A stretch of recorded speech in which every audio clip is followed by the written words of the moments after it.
At home that night, I take out the green tablet again. I know what it can do for me. I saw what it did for M. It will make me calm.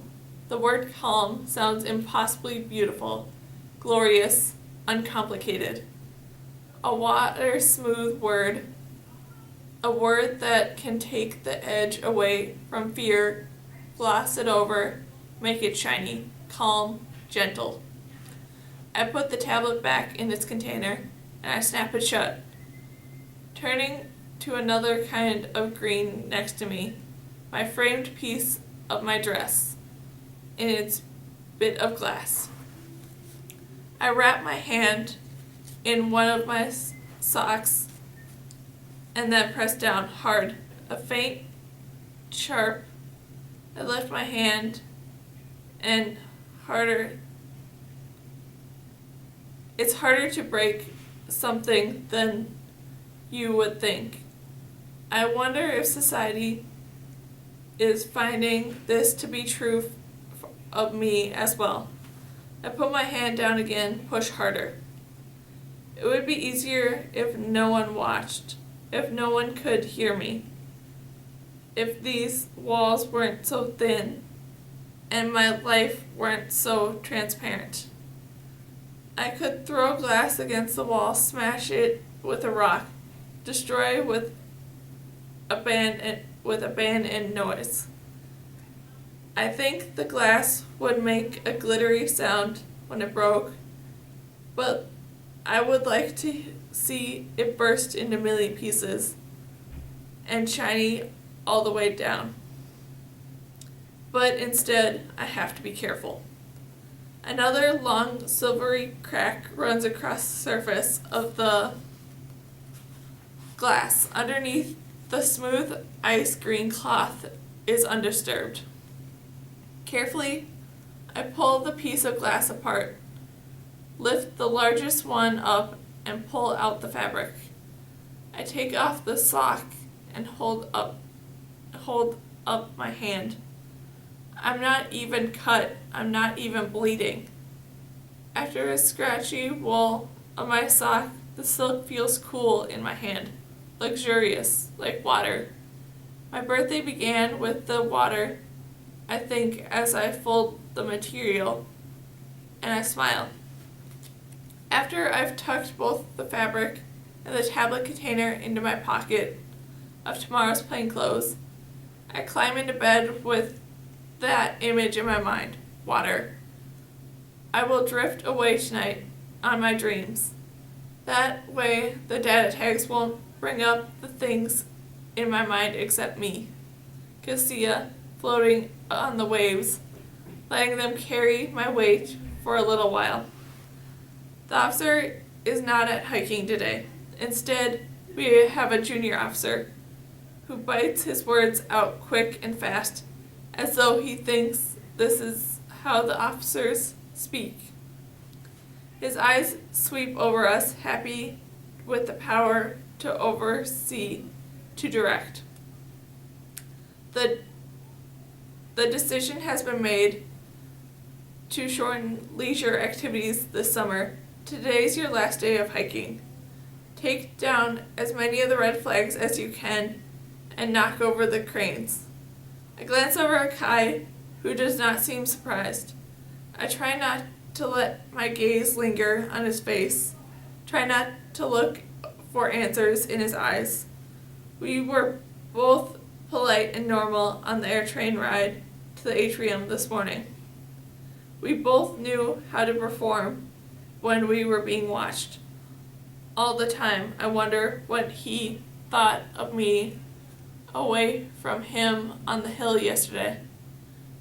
What he will think of me once he finds out about this sort, and if he will accept the gift I want to give him today. Or will he do to me what he did to Alexander and turn me away? Why? Loin asks in a whine. We spent half the summer making these paths. I think I see a faint smile on Kai's face, and I realize that he likes Loin, who asks the questions no one else will ask even though he never gets an answer. It strikes me that this is a kind of bravery. A wearing down kind of bravery, the bravery of nothingness. Don't ask questions, officer snaps at Loin. Get started. And so, for the last time, Kai and I begin to climb the hill. When we are far enough into the path, and no one else can see us, Kai grabs my hand, and I reach to untie the red cloth from one of the shrubs.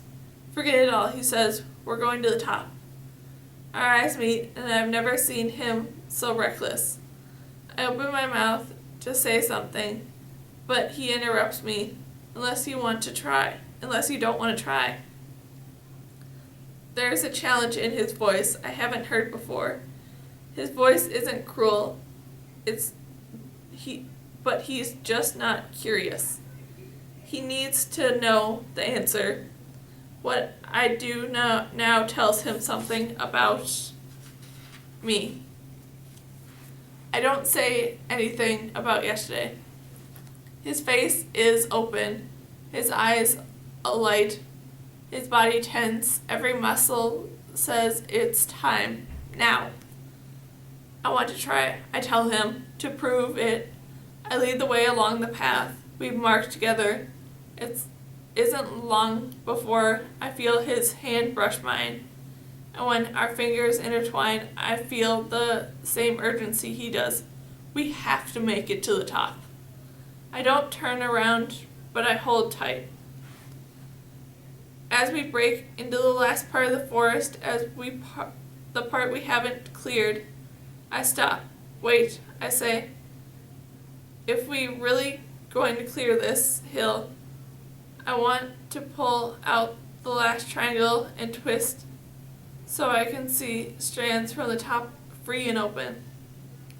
Behind the patience in Kai's face, I see worry that we aren't going to make it in time. Even now, the whistle could be shrilling below us. I won't hear it over the beating of our hearts and the sound of our breathing in and out, the same air. I was scared yesterday. Of what? That we fell in love because of the officials, I say. They told you about me. They told me about you. The morning after my match, when your face came up on my microcard by the mistake, you and I knew each other all along, but we never did anything about it until... I can't finish my sentence, but Kai knows what I mean. You don't throw something away just because they predicted it, he protests. But I don't want to be defined by choices, I say. You're not, he says. You never have to be.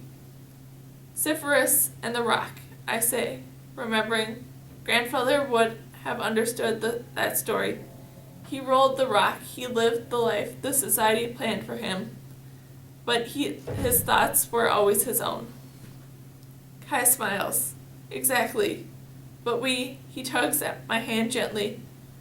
Are we going to make it to the top? Maybe even stand there for a minute. Come on. I have to tell you something else, I say. It's about the sort, he asks. Yes? Kai interrupts me. They told us. I'm part of the group that's going to get the new work position. I already know. Does he know? Does he know his life will be shorter if he keeps working at the disposal center? Does he know that he was right on the line between those who stayed and those who moved on? Does he know what I did? He sees the question in my eyes. I know you had to sort us into two groups. I know I was probably right in the middle. Do you know what I did? I can guess, he says. They told you about the life expectancy and the positions, didn't they? That's why you put me where you did. Yes, I say. You know more about the poisons too, of course. Most of us figure it out, but none of us are in the position to complain. Our lives are still much longer than they'd be out in the outer providence. Kai, it's hard to ask, but I have to know. Are you leaving? He looks up, above us. Fierce and golden, the sun climbs the sky. I'm not sure, they haven't told us yet. But I know we don't have much time. When we reach the top of the hill, I feel completely different in some way and not in others. Is still Kai, I'm still Cassia, but we stand together in a place where neither of us have been before.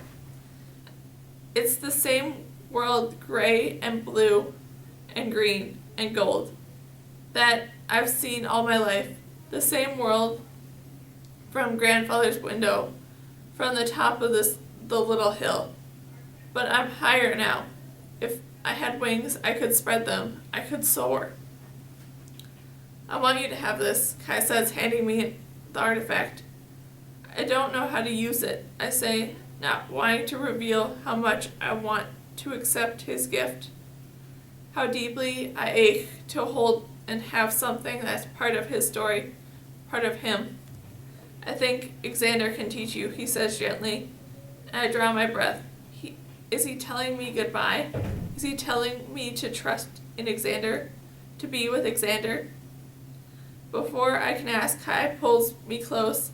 His words are in my ear, warm and whispered. It will help you find me, he says, if I ever do go anywhere. My face fits perfectly into the spot against his shoulder, near his neck, where I can both hear his heart and smell his skin. I'm safe here too. Some essential part of me is safer with Kai than anywhere else. Kai presses another piece of paper into my hand. The last part of my story, he says. Will you save it? Don't look at it yet. Why? Just wait, he says, the voice quiet, strong. Wait a little while. I have something for you too, I say, pulling away just a little, reaching into my pocket to give the scrap of fabric, the green silk from my dress. He holds it up to my face to see how it looked that night at the match banquet. Beautiful, he says gently. He puts his arm around me on the top of the hill. From where we stand, I can see the clouds and trees and the dome of City Hall and the tiny houses from the boroughs in the distance. For one brief moment, I see it all, the world of mine, and then I look back at Kai. Kai says, Cassia. He closes his eyes, and I close mine, too, so that I can meet him in the dark. I feel his arms around me and the smoothness of the green silk as he presses his hand against the small of my back and pulls me closer.